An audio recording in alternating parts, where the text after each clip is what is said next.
At Christmas, I was working a double shift in the ER. My parents and sister told my 16-year-old daughter there was no room for her at the table. She had to drive home alone and spend Christmas in an empty house. I didn't make a scene. I took action instead. The next morning, my parents found a letter at their door and started screaming.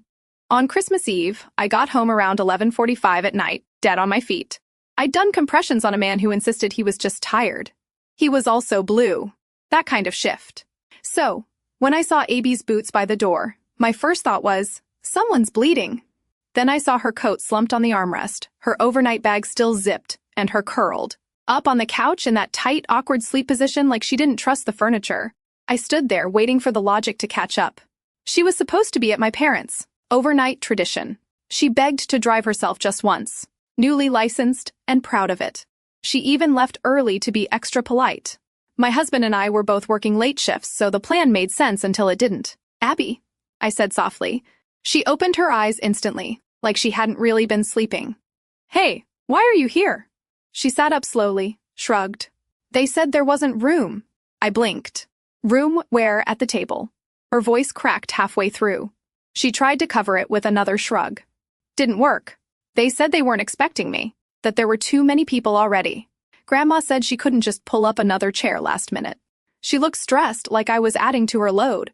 You got there on time, though. Yeah, right on time. She opened the door and just looked surprised, like I'd shown up for the wrong holiday. She paused. Then she said there wasn't a bed left either. There it was, the backup excuse. She said they didn't want me driving back late, but also didn't know where else to put me, so I left. Did anyone offer to drive you home? Nope. I stared at her. Did they at least let you eat? Another shrug. The table was packed. Lily was in my usual seat. Grandpa was talking to her like she was royalty. No one looked at me. Then Grandma said, "It's just a full house this year." And Aunt Janelle nodded. So I left. She glanced at the table and added, "I made toast." I turned and saw it. A single slice on a paper towel, cold and slightly bent, half a banana next to it. That was her Christmas dinner. I felt something coil in my chest. Not anger, not yet. Just that cold, glassy feeling right before the shatter. I wasn't hungry anyway, she said. Not really. That's when her eyes started to fill. She fought it. God, she tried. Looked up, blinked hard, bit her lip like she could chew her way out of the emotion. They made it seem like I'd imposed, she whispered. Like showing up after it was planned was rude. And then she cried, quiet and slow, like a faucet you can't quite turn off. I was going to bring a pie, she added. But I thought they'd have enough food already. I sat next to her, put my arm around her shoulders. She leaned in without hesitation like she'd been holding herself up out of spite. After a while, she wiped her nose on her sleeve. I know they don't like you, she said. But I thought... She cut herself off. You thought you were just the kid, not part of it, she nodded. They didn't even say it meanly, she added. Just like it was a practical problem, like I was a folding chair they didn't have space for. I didn't go to bed right away. I sat in the kitchen looking at her bag, still zipped. She'd packed it so carefully. Picked out the sweater my mom said she liked. Brought a little tin of cookies she made herself. I opened the fridge. There was nothing special in there. We hadn't planned a backup Christmas. Why would we? We trusted them. That's the part I couldn't get over. Not the cold cheese toast or the lack of food. Not even that she drove home alone in the dark. It's that they looked her in the eyes, this sweet, awkward, brave girl who showed up on time with cookies and a smile and told her with 28 people inside, there's no room for you. They didn't mean no space. They meant not you. The next morning, my husband got home. Abby was still asleep. I told him what happened. He stood there for a long moment, then said, So, what do we do now? I didn't answer. Not yet. But I already knew. Because there's turning the other cheek, and then there's turning away a 16-year-old who just wanted to be included. And they chose the latter. I didn't make a scene. I did this instead. 2 weeks later, my parents got a letter and started screaming. I don't remember the first time I got called the weird one. Probably before I knew what the word meant. When I was 6, I found a dead bird and asked if I could dissect it. Not to be creepy. I just wanted to understand how it worked. My mom slapped the kitchen counter and said, Jesus, Kate, what's wrong with you? My sister Janelle screamed and told everyone I was trying to build a zombie. I got grounded for scaring her. That kind of set the tone. I loved anatomy books. Wanted a microscope for Christmas. Asked questions about blood flow at dinner. At school, I was the one who actually raised her hand. In my family, that was enough to get you labeled a show-off. Nobody else went to college. Most didn't finish high school on the first try. I was the only one who studied during commercials, or at all. By the time I was 12, my dad had started joking, half joking, that I wasn't really his ooh to be mine, he'd say. Then he'd laugh. Once, I overheard him arguing with my mom when they thought I was asleep. He asked if she'd ever cheated on him, said he always wondered because I didn't look like anyone in the family. I didn't sleep much that night. Never asked about it. Still haven't. By high school, Janelle had perfected her role as the golden child. She was loud, likable, average in school, but excellent at turning every failure into a story. People loved her. She knew how to cry on cue and made sure everyone knew she watched out for me. The poor awkward one who couldn't take a joke. She used to call me Dr. Freak in front of people. When I actually became a doctor, she upgraded it to Dr. Moneybags. So, progress. When I got the scholarship, the full ride. My parents were weirdly quiet. No celebration, no hug. My mom asked who I thought I'd end up marrying since guys don't like women who act smarter than them. I told her maybe I'd marry myself. She didn't laugh. They didn't give me a cent. I waited tables through med school, took shifts no one wanted, came home with sore feet and burnout in my bones. Meanwhile, my family thought I was living the dream. They didn't visit once. Years later, after my second residency, I got the first steady job that made me feel like maybe I wasn't drowning. My husband and I met during an overnight shift. Very romantic if you find shared exhaustion romantic. And eventually moved to a place where we could afford more than instant noodles. And that's when the calls started. Can you help with the electric bill? Can you co-sign this lease? Can you talk to a doctor friend about Uncle Pete's back lump? I did what I could, most of it without hesitation. When my parents were approaching retirement way too early and with zero savings, I stepped in. They'd never owned a home, always rented. Bad credit, bad luck, whatever the excuse of the year was. So I bought a modest 2-bedroom house and handed them the keys. I told them it was a gift, that I'd handle the mortgage. The house is in my name, but they live there like it's theirs. Rentry, utilities covered more often than not. Medical stuff. I have insurance access. Yes. I never said no until recently. A few months ago, Janelle called. Lily, her daughter, the one who can do no wrong, had been accepted into a prestigious STEM summer camp. She's got your brain, Janelle said like it was a compliment. This could change her life. I asked how much. $1,200, she said. But it's worth it. And you, of all people. That's where I stopped listening. Abby never went to a summer camp like that. Not because she couldn't. She just never asked. She's practical, thoughtful. She wouldn't dream of demanding that kind of money from me, even though she could have. I told Janelle no politely but firmly. I said I was already covering our parents' mortgage, medical bills, and emergencies. That maybe she could apply for financial aid or a payment plan. Her tone turned fast. Wow. Must be nice to have everything and still be so stingy. She's your niece. You're just jealous because Lily's actually going places. That last one was funny. Or would have been if I hadn't heard my mom mutter something similar a week later when she thought I was out of earshot. Apparently, I was holding Lily back. Just like I always held Janelle back by being the smart one who made everyone else look bad, by existing. I didn't fight it, didn't explain, didn't justify. I just said no, and I meant it. That was 3 weeks before Christmas. Abby was excited to go to Christmas dinner. Said she felt grown up, being trusted to drive there herself. She'd packed an overnight bag, and even wrapped little presents for the younger cousins. I told her I'd see her in the morning and reminded her to text when she arrived. She did. Everything seemed fine. Hours later, I stepped through our front door and discovered Fine had apparently been canceled. Abby looked up from the couch with a wobbly smile that said, "Please pretend this isn't a disaster." She told me in the smallest voice that Grandma had murmured, "No space at the table or anywhere else," even though she'd counted 28 chairs in use. A math problem with only one variable, her... I listened. I let her explanation thud around the room like a dropped suitcase. Then I wrapped my arms around her and let the quiet do the talking. She fell asleep, still wearing the sweater she'd picked out to impress them. When the house finally settled, I sat alone in the kitchen, staring at the spot where her Christmas dinner should have been. I replayed every mortgage payment, every utility bill, every just this once Katie that had become forever. They hadn't run out of room. They'd run out of gratitude. And they'd used my daughter to send the memo. That was the moment the switch flipped. No more explanations. No more polite negotiations. I didn't even bother deciding if I'd act. Only how soon. We didn't speak much on the drive over. My husband sat beside me in silence, his hand resting lightly on my knee like a grounding wire. Not comforting exactly, just solid present. That was enough. The morning after Christmas always has that weird fuzzy quiet, like the world still hung over on sugar and wrapping paper. I was just hoping the house would be empty. It wasn't. There were still 2 extra cars in the driveway. I recognized one as Janelle's. The other probably belonged to whatever cousin had stayed late for leftovers. We got out. I held the envelope tight. I hadn't slept. The shift, the scene with Abby, the cold dinner tray on the counter that still hadn't been cleaned up. It was all humming in the back of my brain like a blown fuse. I rang the bell, waited. No one came. I rang again, knocked. Nothing. Let's just leave it, my husband said gently. I stood there a second longer, then nodded. We walked back toward the car. I tucked the envelope carefully against the doorframe where it wouldn't blow away. I was opening the driver's side door when I heard it. The creak of the screen, a slippered footstep. I turned. My mother stepped out wrapped in one of those fuzzy robes she always wore during the holidays, the kind she used to brag about getting for 90% off. She bent down, picked up the envelope, opened it, and started reading. Her face went blank, then pale. Then she screamed, "Frank!" Her voice cracked like a snapped wire. "Frank, get out here. She's throwing us out."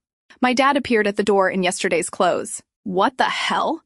Janelle followed, still in her Christmas pajamas, clutching a mug like she thought this was going to be a cozy morning. What's going on? My mom turned and pointed down the driveway like I was a stray animal that had just pissed on her porch. "You ungrateful little," in the car, and pulled away before I could catch the full sentence. Didn't matter. I knew the greatest hits. By the time we got home, my phone was already buzzing. I ignored it. Then it buzzed again and again. The 6th time I picked up. "How dare you?" My mom shrieked. No hello, no pause. Not even a fake concern for Abby. "You've lost your damn mind." I held the phone away from my ear. I could still hear my dad yelling in the background. "If you do this, you're no daughter of ours." He bellowed. They didn't ask why. They didn't ask what happened. They didn't even mention Abby. Not once. I hung up. They kept calling. Janelle started texting. I think one message actually said, "This is going to ruin your reputation. Think of your career." Oh, honey, my patients don't care where my parents live. By evening, my phone looked like it had gone through a breakup. 32 missed calls, 14 texts, 3 voicemails. One cousin even had the nerve to message. "Not my place, but this feels extreme. You only get one mom." I didn't answer any of them. The next morning, there was a knock at the door. I looked through the peephole. Of course, my mother. She was standing on my porch in that same fuzzy robe, holding the eviction letter, now crumpled and damp, like she'd been squeezing it for 2 hours straight. I opened the door but didn't invite her in. She didn't wait. "You're really doing this?" she hissed. "After everything we've done for you." I let that hang for a second. Then I said quietly, "You mean the house I bought for you? The bills I paid? The health coverage I arranged because your Medicare didn't cover your blood pressure meds?" She flinched for a millisecond. Then she straightened, eyes sharp. "We raised you. We gave you everything. You didn't even let my daughter eat dinner." I said that stopped her briefly, but she recovered fast. "Don't be dramatic. We didn't have enough chairs." "There were 28 people there," I said. "Even a neighbor." Her lips pressed tight. "I didn't send that letter to be cruel," I added. "But if you think you can treat Abby like she's disposable—" "Oh, for God's sake," she snapped, suddenly animated again. "Stop acting like we're monsters. You're the one tearing your family apart over a misunderstanding, and now you're threatening your own parents." She held up the letter like it was evidence in a trial. Then, and I swear this part felt like theater, she ripped it in half, just stood there and tore it down the center like that would somehow void the legal process. "There," she said. "That's done. Now, if you want us to forgive you, you'll pay for Lily's science camp and drop this ridiculous tantrum." She smiled like she'd just solved the whole thing.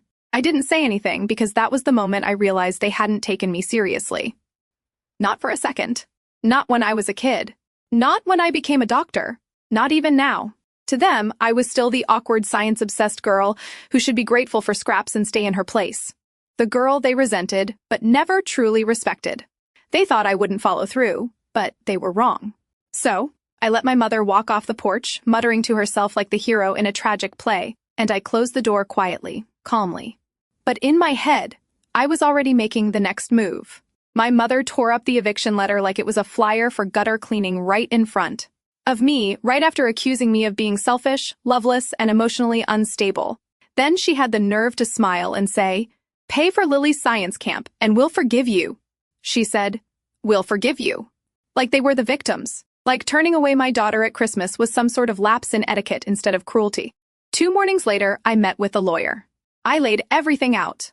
The house in my name, the mortgage I'd been paying for 7 years, the bills, the dental plan, the quiet sacrifices. He didn't flinch. "I assume you want a formal eviction," he said like it was the weather. I nodded. The notice went out that same week. 60 days. Legal, paper stamped, signature required. And this time they couldn't tear it up and pretend it didn't exist. I kept paying the mortgage. Wasn't about to let my credit die for the sake of a statement. But everything else gone. Utilities, cable, medical reimbursements. They got a crash course in what no support actually looks like. 2 weeks later, someone knocked on my door. It was Aunt Elaine, the good aunt, or so I'd thought. She had a tin of cookies and a rehearsed look of concern. "Kate," she said, "I just want to talk." I let her in. I already knew why she was there. We sat in the kitchen. I poured tea. Neither of us touched it. "It just doesn't sound like you," she started. "There it was, throwing out your parents over a misunderstanding," she added gently. I laughed once, not kindly. I told her about the house, the bills, the Christmas Eve betrayal, how my parents had made room for 28 people, including a neighbor and 2 cousins I hadn't spoken to in a decade, but not their own granddaughter. Aunt Elaine palled. "I didn't know," she said. "They didn't tell you," I corrected. She left like someone who couldn't unhear what they'd heard. 3 days later, I got a text. I didn't understand before. I do now. 1 week before the deadline, my lawyer called. "They haven't moved at all," he said. "Then we proceed," I replied. I listed the house that same day, set a fair price, not high. I wasn't trying to squeeze value. I just wanted it over. A buyer made an offer fast. Families love that area. They just wanted it empty. "Vacant possession required," my agent reminded me.